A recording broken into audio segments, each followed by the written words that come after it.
চেতনা দেখে একটা খুশি দল হয়ে গেছে। আমাদের বিভিন্ন জায়গায় আমাদের 8 দলীয় নেতাকর্মীর উপরে হামলা করছে।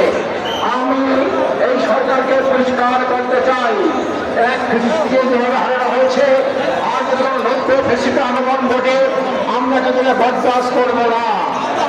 আপনি সরকার যদি এটাকে এমন করতে না পারেন, আপনার অবস্থাও কিন্তু সব নিজের মতো অবস্থা হবে। সেদিন বেশি দেরি নাই।